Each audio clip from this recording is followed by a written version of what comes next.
Os lindões, Croiser aqui, e no vídeo de hoje eu vou falar sobre a segunda temporada da antologia Monstros, que é assinada aí pelo Ryan Murphy, e nessa segunda temporada a gente tem a história dos irmãos Menendez. A série foi intitulada na Netflix como Monstros Irmãos Menendez, Assassinos dos Pais, e nesse vídeo aqui eu vou falar o que eu achei da série, como a série já estreou faz um tempo e é baseada em um fato, né? Eu vou falar abertamente com spoilers, né, da parte narrativa, né, da série, como a série retrata aqui, mas também, já que o vídeo tá saindo um pouco depois do que eu geralmente costumo trazer, eu também quero falar sobre a repercussão pós-série aqui, pra gente entender, né, Kim Kardashian foi lá na prisão, novos desdobramentos do caso, enfim. Mas antes, lógico, não deixa de se inscrever aqui no canal e clicar no sininho pra receber notificação pra quando tiver um vídeo novo, que eu sempre trago as novidades dos filmes e das séries aqui pra vocês o quanto antes vocês sabem. Bom, gente, o que a série retrata aqui, né? O caso que aconteceu em 1989, quando os irmãos Menendez, o Lyle e o Eric, assassinaram seus pais, e no julgamento eles alegaram que a motivação do crime veio devido aos longos abusos psicológicos e sexuais que eles sofreram por parte do pai, e também que a mãe tinha conhecimento e não fazia nada. E por outro lado, a acusação falava que a motivação desse crime era devido a fatores financeiros, ou seja, para eles receberem a herança. Como eu falei, a série é uma antologia, a primeira temporada foi do Dahmer e é assinada pelo Ryan Murphy, e a série ela foi baseada no livro do Robert Rand, que falam que é a biografia mais precisa sobre o que aconteceu na época. Lembrando, gente, que assim, a série do Ryan Murphy, ela, apesar de ser baseada em fatos, ela é algo ficcional. Então, um dos aspectos que eu particularmente gostei muito aqui da série é como ele retratou alguns pontos de vista diferentes. Então, aqui a série não é como se a gente, por exemplo, assistisse da perspectiva do Lyle e do Eric. É uma série que tá contando essa história, então ela acaba trazendo aí na sua narrativa perspectivas diferentes do que aconteceu. Tanto que, se a gente for ver, né, a gente tem a própria cena do assassinato de formas diferentes, porque a gente tem a perspectiva do repórter da Variety, que falou que eles foram por trás, a gente tem a perspectiva do que eles contam, tem a perspectiva do amigo, né, que falou que eles contaram de forma diferente. Então a série, por muitos momentos, ela traz essas perspectivas diferentes na sua narrativa. E é importante falar isso porque uma das repercussões negativas sobre a série no pós-show, né, foi justamente do autor do livro, porque na série eles retrataram em um breve momento sobre os irmãos terem uma relação entre eles. Mas, de novo, eu claramente entendi que era um ponto de vista. Não acho que a série necessariamente construiu muito sobre essa relação. Obviamente, ainda assim, a série ela defende um ponto, claro, aqui, né? Mas ela não deixa de trazer essas perspectivas, e foi algo que eu particularmente gostei bastante, principalmente quando a gente tem aquele momento final da série, né, dos dois julgamentos. O primeiro, né, que estava bem favorável ali para eles, como eles contaram a história, mesmo que o júri tenha ficado dividido, e depois como as coisas mudaram, né, do ponto de vista do público, até mesmo do próprio júri, que acabou tendo uma unanimidade ali na sua decisão. Obviamente também muito motivado, né, pelas coisas que eles mesmos fizeram, como por exemplo as fitas, né, ali do Lyle, que a gente vê no final dele conversando com a Norma. E assim, gente, eu preciso dizer que eu particularmente gosto muito do trabalho do Ryan Murphy, principalmente quando ele é centralizado em crimes reais, né? Eu acho que o Ryan Murphy, a gente tem uma relação de ame ou odeie, né? Tiveram coisas que eu particularmente não gostei muito, mas quando se trata de séries criminais, desde American Crime Story, pra mim, ele é perfeito e é muito interessante, principalmente nas escolhas temáticas, né? E aqui, dos irmãos Menendez, né, não é diferente. É até interessante porque acaba tendo quase um multiverso do Ryan Murphy, porque em determinado momento, né, ele acaba trazendo ali o caso do O.J. brevemente, né? Inclusive, caso vocês não tenham assistido a temporada do O.J., tem lá na American Crime Story, né? Não tem uma de monstros, mas em Dahmer ele fez isso muito bem. Ele trouxe uma perspectiva ali do passado do Dahmer, mas o Dahmer, né, tinha uma perversidade ali muito grande que vinha desde a infância, apesar de ter uma justificativa psicológica por trás, que a série retrata também. Mas, diferente do Dahmer, né, aqui a versão dos irmãos Menendez, eu particularmente acredito no que eles passaram, principalmente depois da repercussão que teve, né. Não sei se vocês ficaram sabendo, mas um dos menudos, né, o Roy Rossello, ele falou em um documentário que ele foi pelo José, tanto que aqui na série, né, a gente vê um momento em que ele consegue os menudos pra gravadora. Na época eles tinham 13 anos e ele fala que isso veio acontecer quando ele tinha 14 anos. E assim, né, gente, a gente vê aí, por exemplo, o caso do Didi, que tem se falado muito, então não é como se fosse algo super atípico na indústria, ainda mais numa época que não se falava muito. E assim, eu acho que a série, ela traz uma discussão extremamente importante, principalmente quando a gente tá falando de abuso sexual de homens, que não é algo muito discutido até mesmo hoje em dia. E por isso eu acho tão forte o 5º episódio, não só pela sua construção, eu achei de uma ousadia maravilhosa do Ryan Murphy, tecnicamente falando, né, dele utilizar ali 35 minutos do episódio em um take único e no máximo tendo uma aproximação ali. O trabalho do ator também excepcional, absurdo, assim, sabe? E você consegue ver no trabalho corporal dele o desconforto em contar aquela história.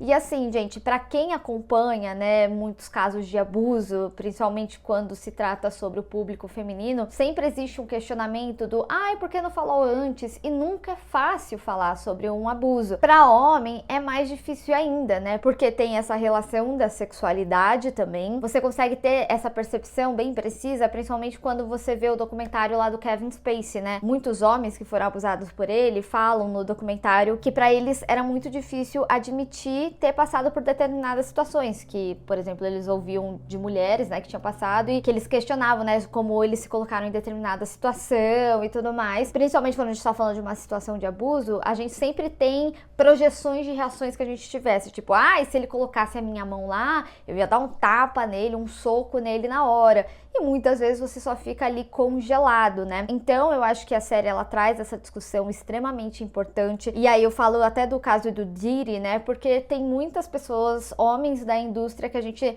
não fazia ideia pelo que tinham passado, ou possivelmente passado, porque ainda não tem muitas coisas confirmadas, né? Enfim, então o que eu quero argumentar aqui é que só o fato deles falarem que eles passaram por isso, e na época que isso aconteceu, ali entre os anos 80 e 90, já é um passo muito largo. E principalmente, né, apesar da gente ter aquele momento do segundo julgamento das pessoas que trabalhavam na casa, falando que não tinham brigas e etc., ainda assim tem muito do primeiro julgamento a perspectiva da família, que falava como era essa relação ali com os meninos. E também uma das coisas que eu encontrei sobre a repercussão, né, depois, é que encontraram uma carta do primo falando sobre alguns abusos que ele sofreu, isso em 2015. Tanto que, por conta do documentário do Menudo e também dessa carta, né, do primo, eles até entraram com algum recurso para ver se eles conseguiriam modificar alguma coisa da pena, e o resultado sai nessa quinta-feira, dia 26. Vamos ver, né, qual que vai ser a repercussão disso. E se de fato sai algum resultado, apesar dos advogados não estarem tão otimistas, né, porque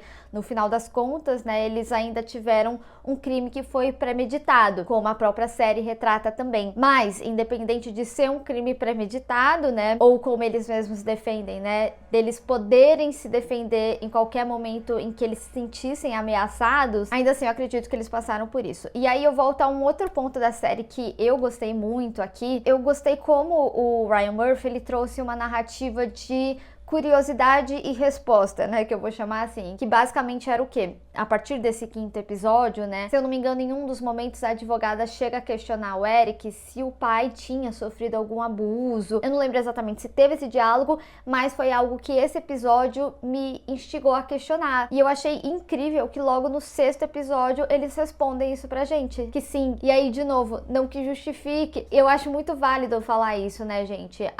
Isso justifica você matar alguém? Aí porque ele sofreu abuso, justifica ele também abusar os filhos. Entretanto, né, no caso dos meninos, foram muitos anos, principalmente o Eric ali. E eu acho que também por isso o 5º episódio ele é tão duro, né? E devo dizer, né, eu acho que a advogada, ela teve a visão numa época assim, de novo, que não se discutia muito isso, né? Esses por trás, a psique, né, desses assassinos. Então, assim, dito tudo isso, eu acho que o Ryan Murphy, ele consegue com precisão, por mais que tenha um ficcional ali, ou essas perspectivas diferentes, contar essa história. É uma série que, como ele mesmo falou, né, em defesa da série dele, que ele foi responder ao Eric, uma das coisas que também foi repercussão pós-show foi que o Eric, através de uma carta para sua namorada Tammy, ela postou lá no X, né, falando que ele não concordava com a perspectiva, e o Ryan Murphy veio a público falar que muito provavelmente o Eric nem assistiu a série, né? Então ele estava falando com base numa opinião, por exemplo, talvez que a Tammy tivesse assistido e contado pra ele. Mas como ele mesmo conclui, fala que a série ela traz pontos de vistas que foram discutidos ali na época pra você concluir o que você quiser. Então, por exemplo, que nem a gente tá discutindo aqui, eu posso acreditar que eles passaram por isso, mas ao mesmo tempo pode ser que eles queriam herança também? Pode ser que sim, né? Houve um esbanjamento ali. Então você consegue concluir da forma que você preferir a partir da narrativa da série, mas ainda assim, né, é algo encenado. A gente não está falando de algo documental. Então, nesse sentido, eu acho que a série sim, ela cumpre seu papel. Eu acho que ela faz a gente se conectar com esses personagens também, com essas pessoas, seja com o repórter da Vanity Fair que tinha ali sua mágoa do caso anterior da advogada, a própria advogada, a forma que ela lidou com a situação. Também fiquei muito furiosa com o segundo julgamento. Eu terminei a série muito brava, porque ela nem era ouvida, né? Então já parecia algo que estava muito direcionado de como ia ser concluído ali o caso. E eu acho que a série, em momentos, ela te deixa com dó do Eric, do Lyle, mas ao mesmo tempo você também fala: poxa, será que eles estão me enganando? E é interessante que eles constroem um aspecto no Lyle também, sobre ele gostar de contar vantagem, né? Então você fala assim, pô, será que ele tava enganando ou ele tá contando vantagem? Então eu gosto como a série ela constrói aqui essa narrativa, e eu acho que ela cumpre o seu papel também em contar essa história. E apesar de eu ter gostado da série, ainda assim ela é uma série que ela não é fácil de assistir, ela é extremamente pesada. Inclusive um dos motivos desse vídeo tá saindo um pouco depois é porque eu demorei a terminar a série. Quando eu terminei, por exemplo, o 5º episódio, eu precisei de um tempo para refletir, porque ele é um episódio muito forte, são relatos muito fortes. Tem momentos que você vai ficar extremamente desconfortável, porque eles são bem descritivos com o que aconteceu com eles desde a infância ali. E quando eu falo descritivo, é no sentido de contar as situações. O Ryan Murphy, ele não fica mostrando essas situações, e eu acho que tá ótimo, porque a gente já tem questões que já são pesadas. Tem algumas cenas que induzem o que aconteceu, por exemplo, o pai fechando a porta ali com eles, mas eles não ficam essencialmente te mostrando, e eu acho que eles trazem outros elementos que já são fortes o suficientes, né? Como, por exemplo, fotografia ali da morte dos pais, ou até mesmo foto deles criança, né? Eu acho que a série, ela não tem necessidade de mostrar, e nesse sentido eles acertam muito na narrativa, e ainda assim eles conseguem trazer o contexto pesado, que foi o abuso que eles sofreram. Então, por exemplo, a gente vê foto deles ali da infância, né, em certo momento no julgamento.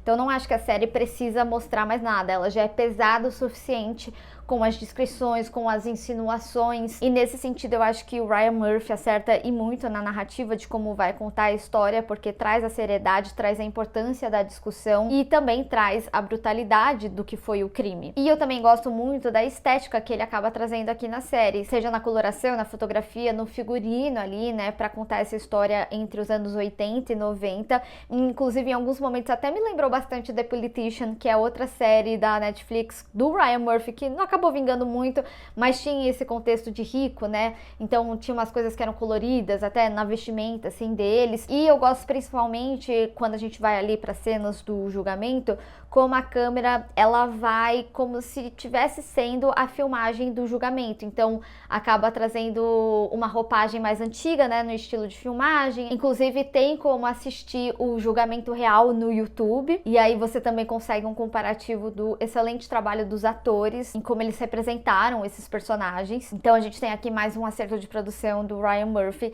nessa segunda temporada da antologia de monstros. E aí, por último, mais ou menos importante, né, uma das repercussões que também tiveram no pós-show foi o fato da Kim Kardashian ter ido ver o Eric. Eu vi muita gente falando isso, mas o que eu vi na matéria da Rolling Stone, ela não foi só conversar com eles, mas também com outros 40 presos sobre o programa de reabilitação e reforma do sistema prisional dos Estados Unidos. Não sei se vocês sabem, mas a Kim Kardashian, não sei se ela chegou a concluir, tá? Mas ela chegou a fazer direito e ela sempre teve um envolvimento com isso, creio que muito devido ao seu pai, né? Que foi um dos advogados do caso do O.J., inclusive, e a família sempre se posicionou contra, né, ali as decisões do Robert Kardashian, então faz sentido com que ela se envolva e tenha interesse em casos como esse. Mas eu quero saber de vocês, gente, o que vocês acharam da série, qual a conclusão que você tirou a partir dos pontos de vista que a série trouxe e qual caso você gostaria de ver nas mãos do Ryan Murphy. Vamos discutir. Bem, pessoal, espero que vocês tenham gostado desse vídeo. Não esquece de deixar o seu gostei e compartilhar nas redes sociais, inclusive me segue lá,